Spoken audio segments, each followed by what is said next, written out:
اس عنوان پر محترم ڈاکٹر حافظ صالح محمد علادین صاحب صدر انجمن احمدیہ قادیان فرمائیں گے۔ میں موصوف سے درخواست کرتا ہوں کہ تشریف لا کر تقریر شروع فرمائیں۔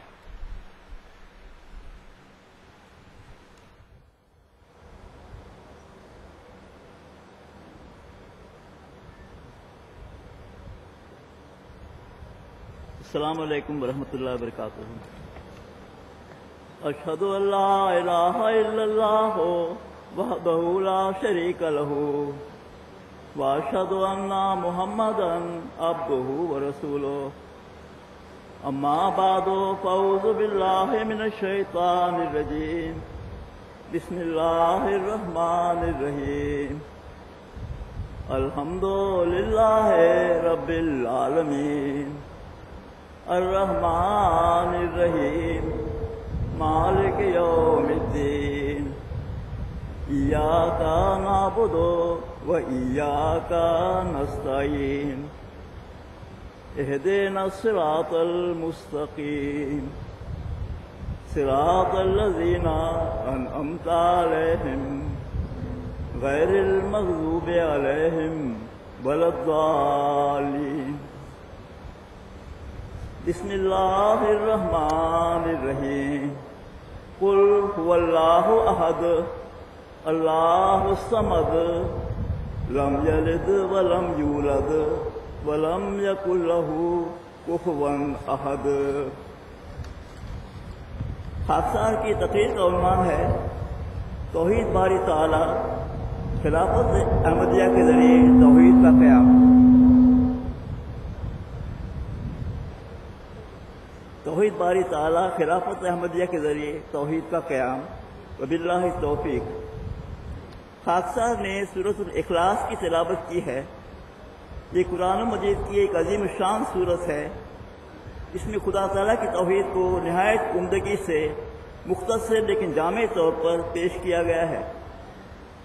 ہمارے سید مولا حضرت اقدس محمد مصطفیٰ صلی اللہ علیہ وآلہ وسلم اس سورت کو بہت پڑھا کرتے تھے، اور آپ نے اسے 1/3 قرآن مجید کے برابر قرار دیا تھا، جس سے اس کی اہمیت کا اندازہ لگایا جا سکتا ہے۔ ایک شخص نے حضرت صلی اللہ علیہ وسلم سے ذکر کیا تھا کہ مجھے یہ سورت پسند ہے، تو حضور صلی اللہ علیہ وسلم نے اسے بشارت دی تھی کہ اس سورت کی محبت اسے بہشت میں لے جائے گی۔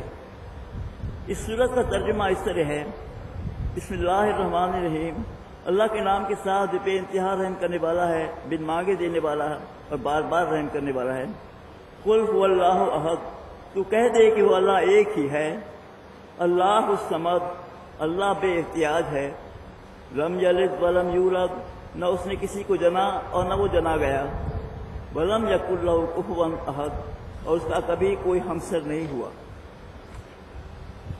یہ سورۃ الاخلاص کے نام سے کیوں زیادہ تر مشہور ہے؟ حضرت خلیفۃ المسیح اول رضی اللہ تعالیٰ عنہ فرماتے ہیں کہ اس کی وجہ یہ ہے کہ اس صورت میں خالص اللہ تعالیٰ کی توحید کا اور صفات اضافیہ اور سلبیہ کا ذکر ہے، اور سوائے خدا تعالیٰ کے جلال کے بیان کے اور کسی امر کا اس صورت شریفہ میں ذکر نہیں ہے۔ جو کوئی اس کے بیان پر پورا ایمان رکھے وہ اللہ کے دین میں مخلص ہے۔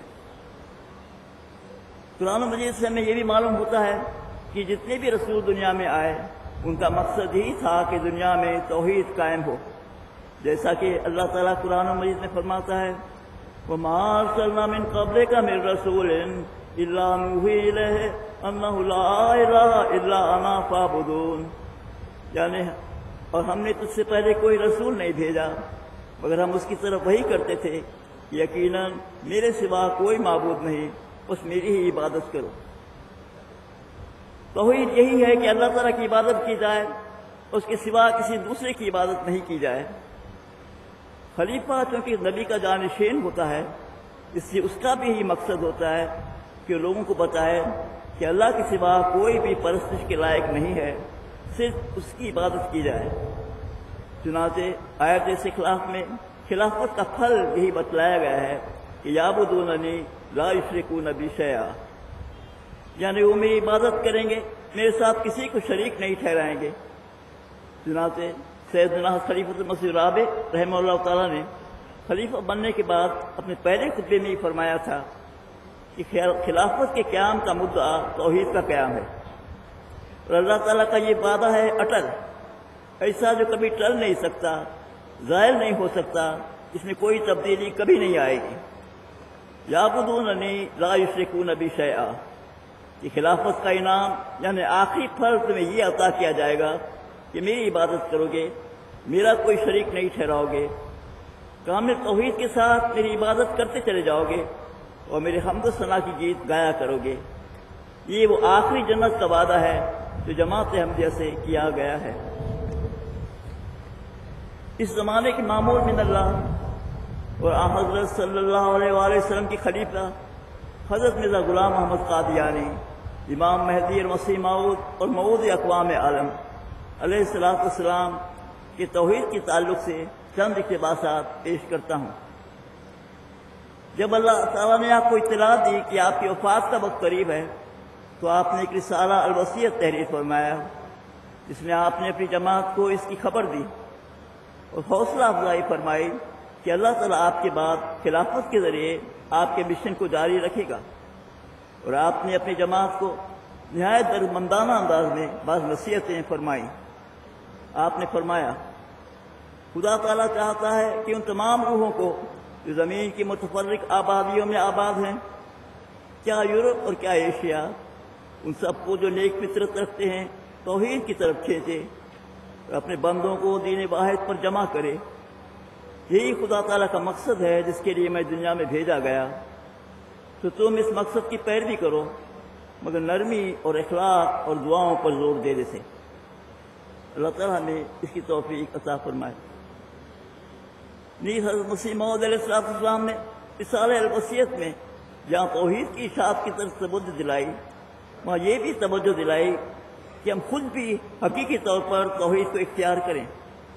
چنانچہ آپ نے فرمایا، خدا کی عظمت اپنے دلوں میں بٹھاؤ، اس کی توحید کا اقرار نہ صرف زبان سے بلکہ عملی طور پر کرو، تاکہ خدا بھی عملی طور پر اپنا لطف و احسان تم پر ظاہر کرے۔ کینہ بری سے پرہیز کرو، بنی نوع سے سچی ہمدردی کے ساتھ پیش آؤ، ہر ایک نیکی کی راہ اختیار کرو، نہ معلوم کس راہ سے تم قبول کیے جاؤ۔ نیز فرمایا، اے سننے والوں سنو کہ خدا تم سے کیا چاہتا ہے، بس یہی کہ تم اس کے ہو جاؤ، اس کے ساتھ کسی کو بھی شریک نہ کرو، نہ آسمان میں نہ زمین میں۔ اللہ تعالیٰ ہمیں اس کی توفیق بخشے۔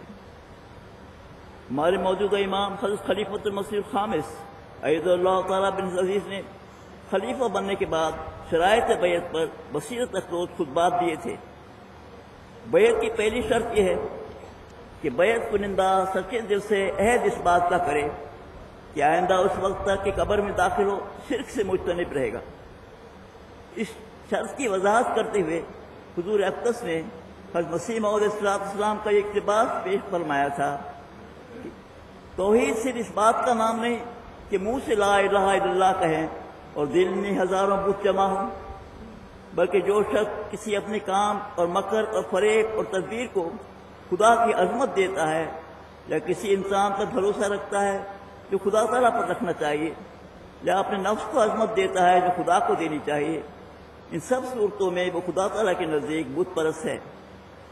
بت صرف وہی نہیں جو سونے یا چاندی یا پیتل یا پتھر وغیرہ سے بنائے جاتے ان پر بھروسہ کیا جاتا ہے، بلکہ ہر ایک چیز یا قول یا فعل جس کو وہ عظمت دی جائے جو خدا تعالیٰ کا حق ہے، وہ خدا تعالیٰ کی نگاہ میں بت ہے۔